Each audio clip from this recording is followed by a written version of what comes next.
I guess Sonny was like a big brother to me. He was several years older than me, so he had a lot more experience in life. Just become great friends. So we traveled all over Germany, and we wound up in Frankfurt, Germany. We got on buses and we toured his car washes. And while we was touring, I saw the free vacuums. And that's when it dawned to me that we could bring the free vacuums back to America. And Baton Rouge became very hard to get labor. So we decided to, open our Perkins Road location, our first express car wash. The car wash industry has a fascinating history, and even as automation appeared in the 50s and 60s, labor was still the most expensive part of the operation. The business was viable, but anything beyond regional growth was difficult, and no one company was able to scale. Then 20 years ago, something happened. A group of entrepreneurs innovated our industry in a dramatic way with the introduction of the express exterior car wash model. That's the story we wanted to tell. Hi, my name is Paul Fazio, and my family has been washing cars since 1949. And along with my longtime friend and business partner, Anthony Aniletto, we set out to talk to these guys who forever changed our industry. This is Ben Alford. It's kind of all started with him at Benny's Car Wash on Perkins Road. He and his sons have been running their Baton Rouge area car wash chain for decades. Then we have Roger Beck. Roger, along with his father Lamar and his best friend Darren, were the owners of Google Express Car Wash based in Georgia, a chain that grew to over 60 car washes across the country. And finally, there's Marcus Kittrell of Mark I Car Wash, based in Alabama. These are the guys who started it all, and this is the story of the Express Wash.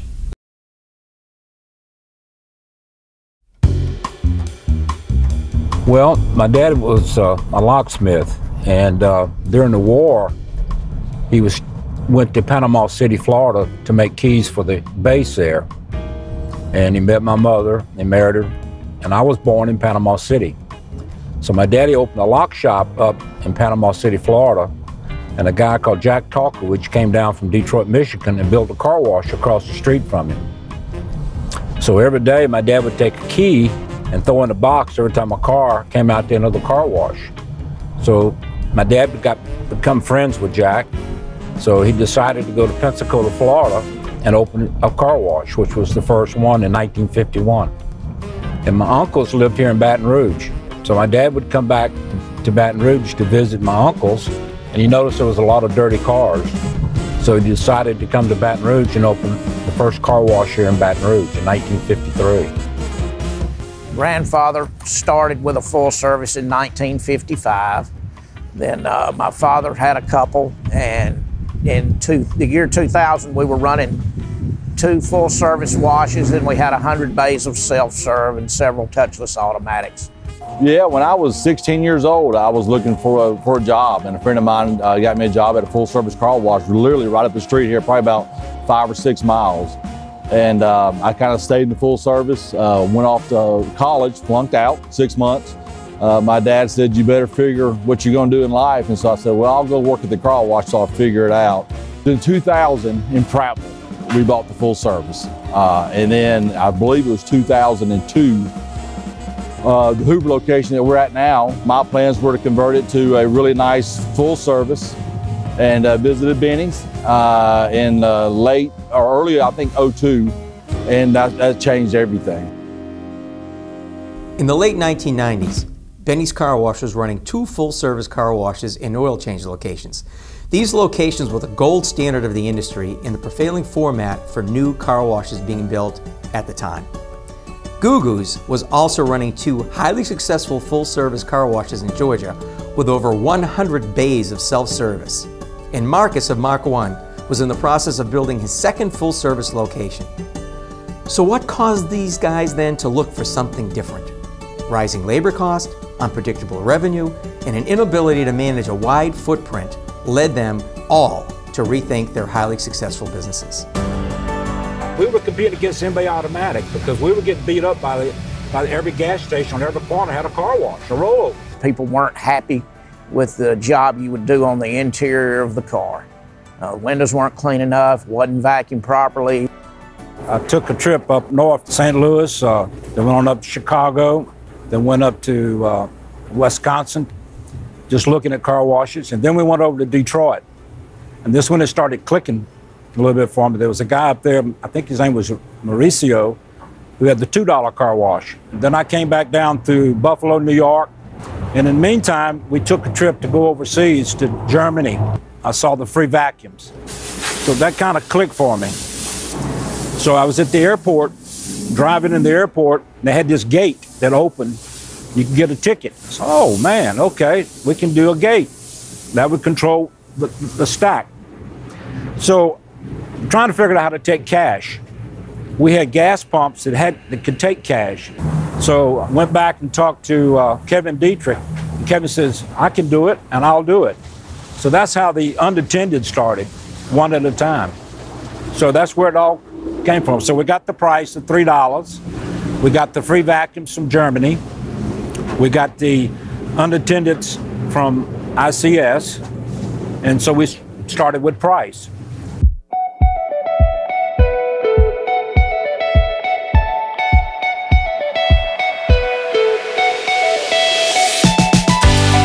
Talking with the Alfords in Louisiana, we went to visit them. They were very gracious. When I saw that he was running, 100-something cars an hour with 3 people, I said, man, this has got to be something better than what I'm doing. And he had an exterior tunnel. They had vacuums at the rear of the property that anyone could use. There was a C-store, had a flex serve, had a full service component, had an oil change. It was just a big complex. And they had pay stations. No one knew what we were really getting into. Benny had the longest history. He started, I think, in '01. But we had no idea what we were getting ourselves into. They were wanting to do something, so they came here and we would show them everything, and they bought their contractor here and they measured everything, how we were doing this and that and the other. They went back to Montgomery and built one, and they were successful. And once we went down there and visited with them, when we came back, we decided, we weren't going to get into the C-store or gas or, the rest of it, oil change, and decided to do an express wash. Then when we did the first express wash in the U.S. Now, Marcus, I think he just showed up on the bus one day. I don't know how he got here, but he got here somehow. And nice young guy. He was a kid then, and he looked like he needed help. And hey, I don't know, people helped me, so had to help Marcus. Besides Benny, there was no one else to go to. There was no other sites to go to. So I relied heavy on Benny, and really Justin too, kind of helped me through that whole process. So now the idea was firmly in place, and it worked. At 3 different properties, cars were rolling through. Automated attendants, automated tunnels, free vacuums, and a low price point. How could you pass this up, right? But those who had been in the business for years weren't convinced, at least not yet.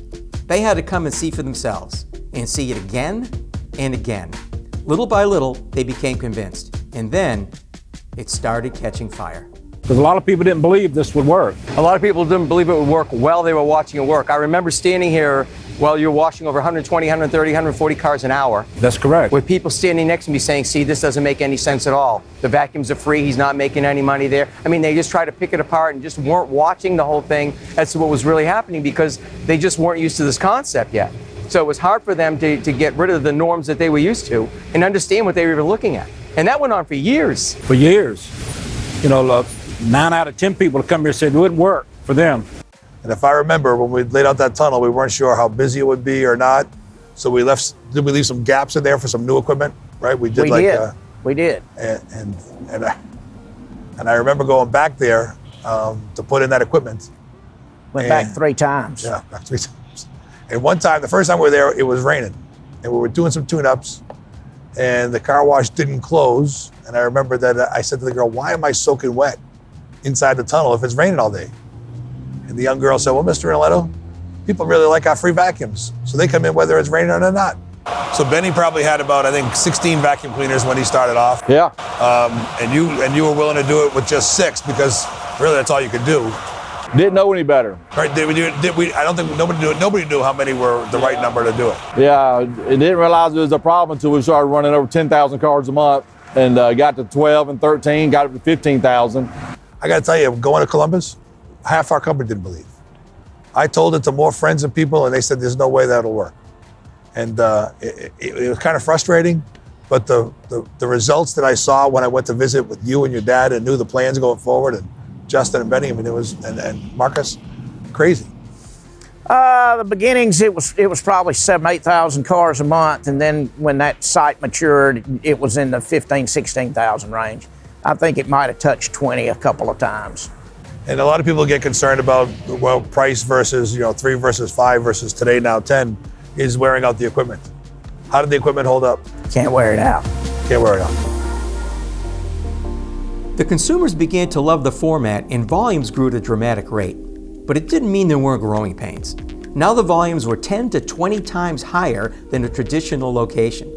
From vehicle flow, new ways to apply extra services, getting wheels clean without humans, LED light shows, and the concept of unlimited plans. Things were innovating quickly, and it became a race just to keep up. I'd say the first month, it wasn't what we thought it might be. But after about a month, it was unbelievable. I mean, it got to the point to where we had to have a traffic cop out on the main road. And it would just, I would have anxiety. I would drive by the site and it would be covered up. I wouldn't even stop. I would just keep driving because we had accidents in the parking lot, people backing into each other. Because here you could back in before or after, and it was just a mess all the time. I remember going back to the crawfish boils and whatnot you did early on when you first made this transition, and the busloads of people that would come here and watch what you were doing. Paul, sometimes I think we'd have, just during the week, 20, 25 people, and from all over the world. And so, and then I learned from from them to open my doors up and let people come in and see what we're doing so they can have a different idea. There's no telling how many expresses have started between myself, Benny, and Lamar, and Roger and Darren. And there's just no telling how many have started from there.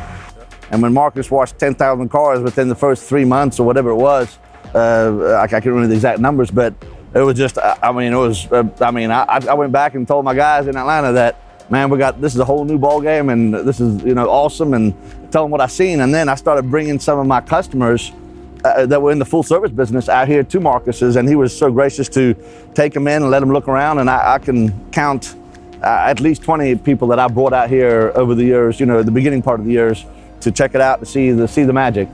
It's amazing. I go to these shows, and I have people walk up to me and introduce, say, "Hey, Benny, how you doing?" "Who's this guy? I don't remember him, "I came to your place back then." I said, "Oh, great." I said, "Well, how did it work out for you?" He said, "I didn't believe you, but I got 10 of them now." Yep. Everybody wasn't really sure until we built that second one in Columbus, Georgia. And as you well remember, just about everybody from Sonny's came to that one. You remember that trip? Absolutely, we brought everybody. Had 3 vans going back and forth from the Atlanta airport. And every Friday and Saturday, you would see van loads of operators. Literally, you'd have 8 or 9, they'd get together and they'd fly in and rent a van. And I'd be there on Saturday afternoon and all these people would be crawling around. We had a guy come from Hawaii to look, had them come from California, from Nebraska, anywhere you can, Cherry Hill, New Jersey, anywhere you can think of, people were coming in to look. When we first built the one in Montgomery, whenever we tried to get another one financed, the bankers would tell us that it was not possible to wash the volume of cars that we were washing. So they actually had to come on site and time the cars. They couldn't get it into their mind that you weren't washing the cars one at a time. And they would have to get at one end of the tunnel, they'd set their watch, they'd walk out to the back and watch cars come out, and they finally believed it.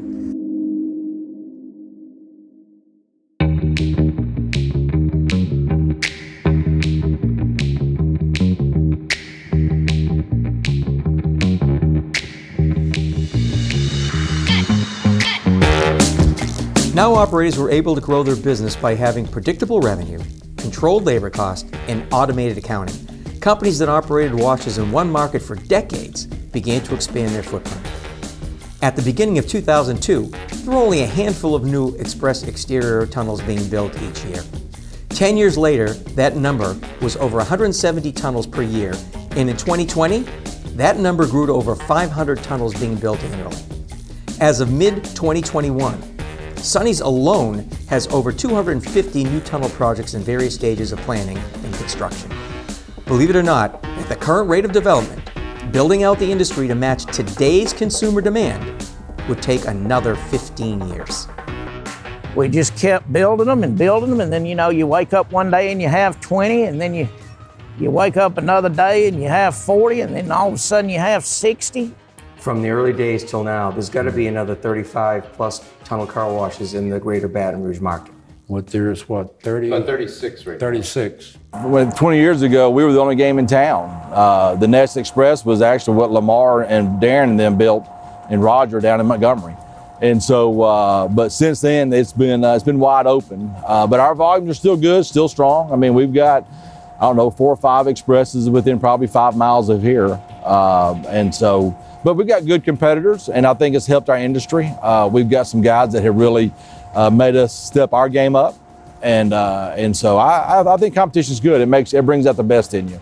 And then they all did it. Everybody puts their own little spin on it somehow, some way, somewhere. But at the end of the day, the basic model works. You've built a brand. Well, I guess if you ask the cab driver or the Uber driver, what do you wash your car at? They'll say Benny's. Like I say, it's not car wash now, it's Benny's. So when they think car wash, they think Benny's.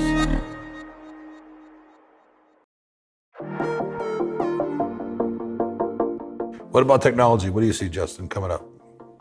Well, we touched on a little bit too, and I think the license plate thing is interesting, and not just for unlimiteds, but the data. So we've always, throughout the car wash history, wanted to know where people are coming from, how often, and the license plate should give us a way to do that. So I think that's kind of exciting. But I am looking forward to using more technology for the license plates, for tracking. I look forward to the geofencing ideas that are out there. We've played with it a little bit, hasn't been as successful yet, but I think that's going to get better. I'm telling you, I look at the future of what I'm seeing from all the statistics, and you know, guys, from my chair, that's what I'm looking at every day, right? And I see nothing but promising things coming. From 2020 to 2025, it's going to go up again another point and a half or whatever, which goes roughly from like 290 million cars on the road to 330. But those cars are getting dirty and getting washed. And like you said, one of them came in 40, how many times last month? 40. So they're still out there getting washed. For half a century, the car wash industry in the U.S. was a big family business. Families would own and operate small chains for generations. And these families came to believe in the express wash model. It took their businesses to the next level, and the rest of the world began to take notice. All of a sudden, private equity and professional investors started to see this industry as a golden opportunity for growth. And more change was coming. That was when, you know, people started asking about buying and never really considered it. And then at the time, it was IMO back then, they were in Great Britain and Australia, and they were wanting to come to the US. And so they didn't want to come to the US and buy 3 washes. They needed to have a footprint. So they contacted us, and I really hate telling this story. But anyway, somebody sent me an email that said they wanted to sit down and talk. At that time, it had never been done. I didn't even consider it. A year went by, and Darren and my dad and I were sitting there, and we were talking about that email, and Darren said, well, hell, call them. And call them and talk to them, and it just kept getting better and kept getting better, and you know, finally it was the right thing to do. And you know, it was good for us. They did everything they said they would do, and have. And then, you know, after about 4 months, Darren and I couldn't stand it. So we decided we'd do it again. In 2018, I was approached by some private equity, a really good friend of mine, Gary Dennis, over in Georgia. Had talked about putting a plan together for operators to sell and to kind of stay in the game. And before that, you could the option was to sell to one of the big chains and kind of get out and kind of retire. And so I wanted to do both. I wanted to be able to take some chips off the table, but also wanted to stay in the industry that I love and that I feel that I still have some talent left to give and learn. And so that happened in 2018. I was able to sell and roll back some equity into a company called Mammoth Holdings, which I'm one of the equity partners in. And so that's kind of how my life has been the last couple of years. And so, we're on a path. We have 56 locations now that we track different brands around the Southeast. We have them in Utah. And so we're tracking. Our goal is 100. That was the goal from the get-go. And so we had a 5-year plan for 100, but I believe we're going to eclipse that in 4 years. And so we have a wonderful company. We've been able to expand and been able to really have the resources I probably didn't have by myself to grow the companies and stuff like that. So real proud of what we've been able to accomplish with Mammoth Holdings.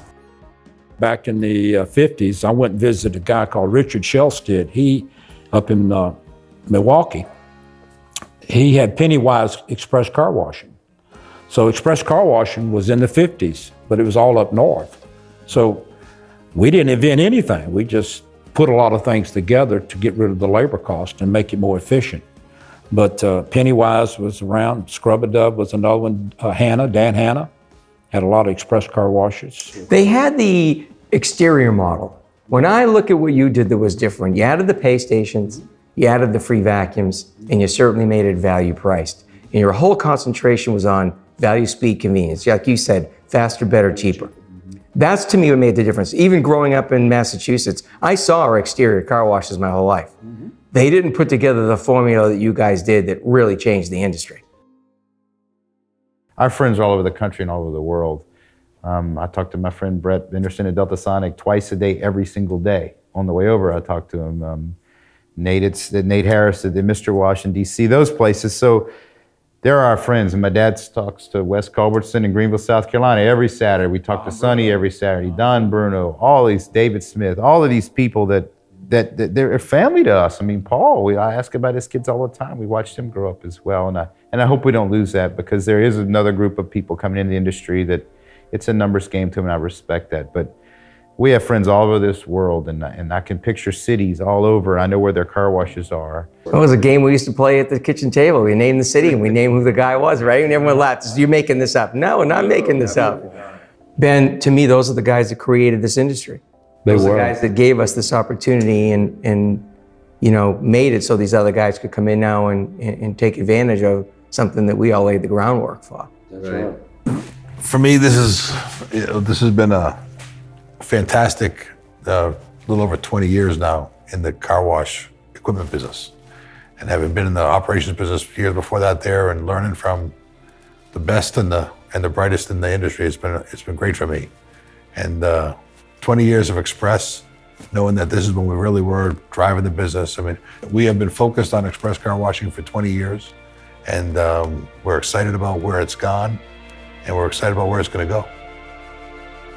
For the first couple of years, it was Benny, Goo Goos, and then Mark 1. And so it's been kind of neat to see that I think between all three of us and the partnership with Sonny's, that we've been able to influence an industry that's beyond all of our wildest dreams. All three of us are in different places now. Goo Goo's built up 50, 60 sites, sold, has started over again. I built up to 7, and now, joined with private equity. Now we're at 56. Justin and Benny are still privately held with the family, and they're up to 10 or 12. I mean, so, it's amazing to see what we've been able to do in this industry. Tell me how you feel knowing that you and say Benny and Marcus were at the very beginning of this in the U.S., and you created an industry now that's just taken off. How does that make you feel to be part of that? I wish I'd never told anybody. Yeah.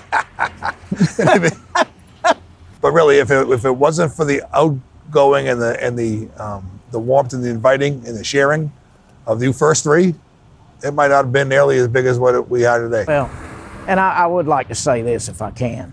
If I hadn't had my father and Darren, none of this would ever happen. If the three of us hadn't, I can't do this.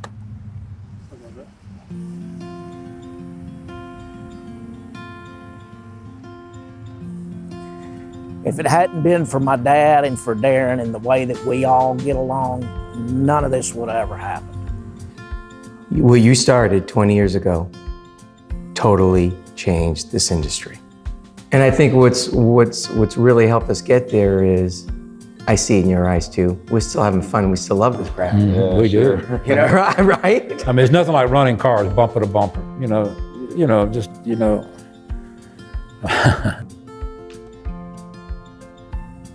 But I know I'm not done yet. I know what he was trying to do, and I want to take it to the next level. I want to build the best car wash business ever built.